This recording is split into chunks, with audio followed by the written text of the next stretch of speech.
Hi, ഇന്ന് ഞാൻ വന്നിരിക്കുന്നത് ഒരു ജാമിൻ്റെ റെസിപ്പിയുമായിട്ടാണ്. നമ്മൾ പലതരം ജാം കഴിച്ചിട്ടില്ലേ? അപ്പോൾ ഇതൊരു വെറൈറ്റിക്ക് വേണ്ടിയിട്ട് പയർ കൊണ്ടുള്ള ജാമാണ്. അപ്പോൾ ഇത് വളരെ ഹെൽത്തി ആയിട്ടുള്ളൊരു ജാമാണ്. നമ്മുടെ കുട്ടികളൊക്കെ സ്കൂളിൽ പോകുന്നുണ്ടെങ്കിൽ സ്നാക്സൊക്കെ ആയിട്ട് ബ്രെഡും ജാമൊക്കെ വെച്ച് കൊടുക്കാം. വളരെ ഹെൽത്തിയാണ്, അതുപോലെ തന്നെ ടേസ്റ്റിയുമാണ്. അപ്പോൾ ഇനി നമുക്കിത് എങ്ങനെ ഉണ്ടാക്കണം നോക്കാം. ഇത് ഞാൻ തലേ ദിവസം വെള്ളത്തിലിട്ട് കുതിർത്ത് വെച്ച പയറാണ്.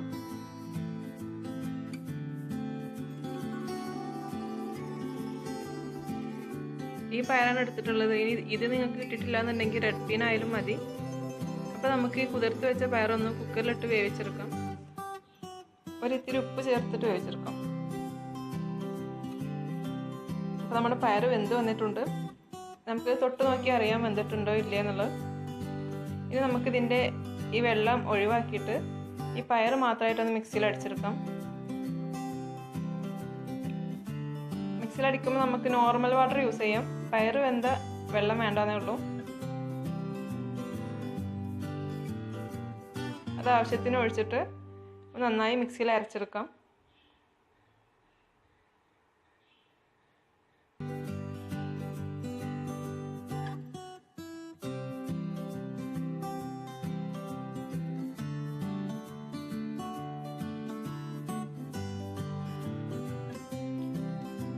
നന്നായി അരച്ചെടുത്തിട്ടുണ്ട്. അപ്പോൾ നമുക്കിത് കണ്ടാൽ അറിയാം ഇതിൽ അതിൻ്റെ പയറിൻ്റെ തൊലിയുണ്ട്. അപ്പോൾ നമുക്കത് രണ്ടും സെപ്പറേറ്റ് ചെയ്തെടുക്കണം. അപ്പോൾ നമ്മൾ ജാം ഉണ്ടാക്കാൻ ഉപയോഗിക്കുന്ന സോസ് പാൻ ആയാലും മതി. അതിലേക്ക് നമ്മൾ അരിപ്പ വെച്ചിട്ട് ഇതുപോലെ സെപ്പറേറ്റ് ആക്കി എടുക്കാം. പെട്ടെന്ന് തന്നെ രണ്ടും സെപ്പറേറ്റ് ആയി കിട്ടും.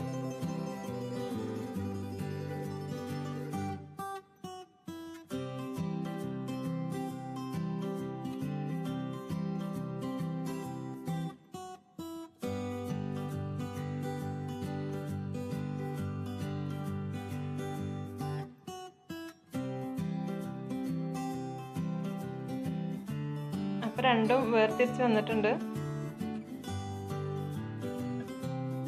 ഇനി നമുക്കിതിലേക്ക് 1 ടേബിൾ സ്പൂൺ കോൺഫ്ലവർ ആഡ് ചെയ്ത് കൊടുക്കാം. കോൺഫ്ലവർ ഇല്ലാന്നുണ്ടെങ്കിൽ 1 ടേബിൾ സ്പൂൺ മൈദ ആയാലും മതി. ഇത് നല്ലോണം കട്ട പിടിക്കാതെ വിസ്ക് കൊണ്ടോ അല്ലെങ്കിൽ ബീറ്ററോ എന്തെങ്കിലും ഉണ്ടെങ്കിൽ അതുകൊണ്ട് നന്നായി കട്ട പിടിക്കാതെ ഒന്ന് നന്നായി മിക്സ് ചെയ്യാം.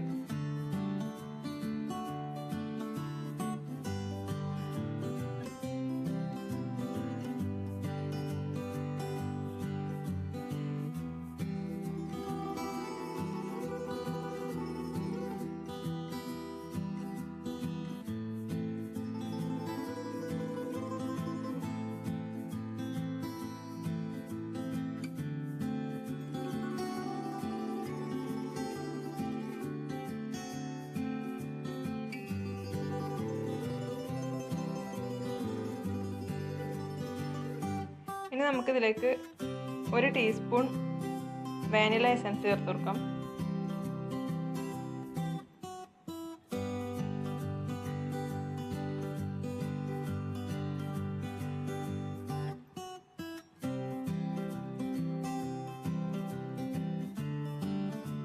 അതിൻ്റെ കൂടെ തന്നെ നമുക്ക് ഫുഡ് കളർ ആഡ് ചെയ്ത് കൊടുക്കാം. നമുക്ക് ഏത് കളറാണോ വേണ്ടത് ആ കളർ ആഡ് ചെയ്ത് കൊടുക്കാം. ഇതിന് റെഡ് കളറാണ് നല്ലത്. ഇനി നമുക്കതൊന്ന് നന്നായി മിക്സ് ചെയ്തെടുക്കാം.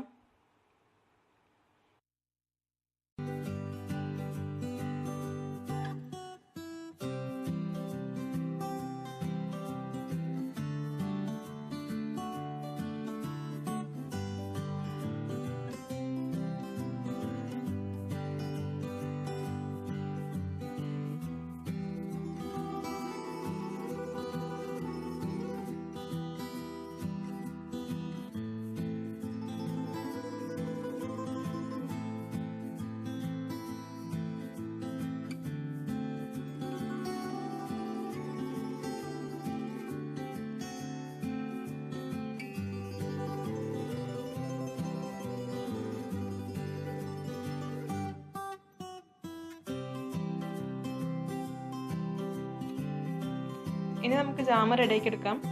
ഒരു മീഡിയം ഫ്ലെയിമിൽ നമ്മളിത് സ്റ്റൗവിൽ വെക്കാം. അപ്പോൾ നമ്മൾ ഇടയ്ക്കിടയ്ക്ക് ഇങ്ങനെ ഇളക്കി കൊടുക്കണം. അത് പെട്ടെന്ന് തന്നെ അടി പിടിക്കാൻ നല്ല ചാൻസ് ഉണ്ട്. അപ്പോൾ ഇടയ്ക്കിടയ്ക്ക് നമ്മൾ ഇളക്കി കൊടുക്കണം.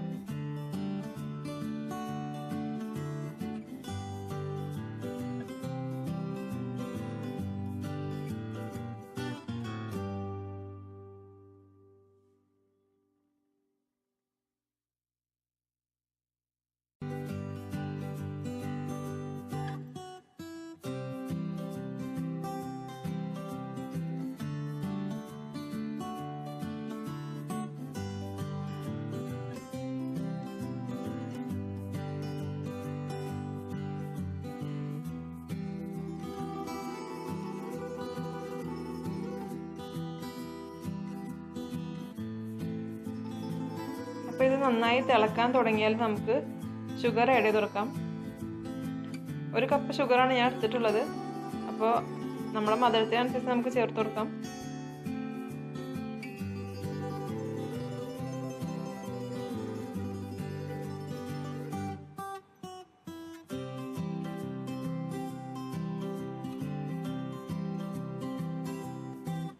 ഇനി ഇതൊന്ന് 2 മിനിറ്റ് കണ്ടിന്യൂസ് ആയിട്ട് ഒന്ന് തിളച്ച് കഴിഞ്ഞാൽ നമുക്കതിൽ ചെറുനാരങ്ങയുടെ നീര് ആഡ് ചെയ്ത് കൊടുക്കാം.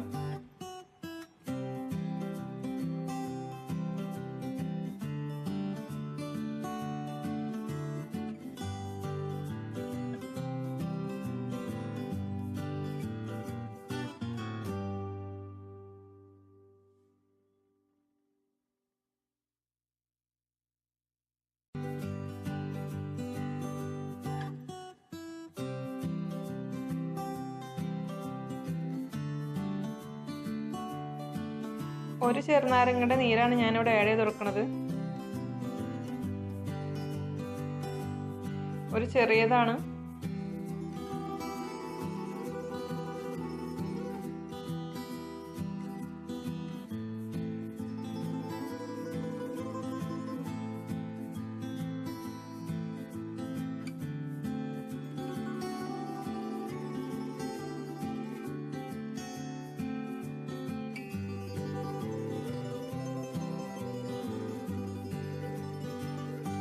ഇനി നമുക്കിത് നല്ലോണം തിളപ്പിച്ച് ഇങ്ങനെ വറ്റിച്ചെടുക്കാം. ഏകദേശം നല്ല തിക്കായി വരുമ്പോൾ നമുക്കിത് ഓഫാക്കി എടുക്കാം. ഫ്ലെയിം ഓഫാക്കാം.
അപ്പോൾ നമ്മുടെ ജാം ഏകദേശം നല്ല നല്ലോണം വറ്റി കഴിഞ്ഞിരിക്കണം. ഇനി ഇത് ഇരുന്ന് ചൂടാറും തോറും ഒന്നും കൂടെ തിക്കായി വരും. അപ്പോൾ നമുക്കിതിൻ്റെ ചൂടൊക്കെ മാറിയതിന് ശേഷം നമുക്കിത് മാറ്റിയാൽ മതി. ഫ്രിഡ്ജ് വെക്കുകയാണെങ്കിൽ നമുക്കിത് കുറേ ദിവസം നമുക്ക് യൂസ് ചെയ്യാം. അപ്പോൾ വീഡിയോ എല്ലാവർക്കും ഇഷ്ടപ്പെട്ടെന്ന് വിചാരിക്കുന്നു. എൻ്റെ ചാനൽ ആദ്യമായിട്ട് കാണാറാണെങ്കിൽ സബ്സ്ക്രൈബ് ചെയ്യാൻ മറക്കരുത്. അപ്പോൾ അടുത്ത വീഡിയോസുമായിട്ട് വീണ്ടും വരാം.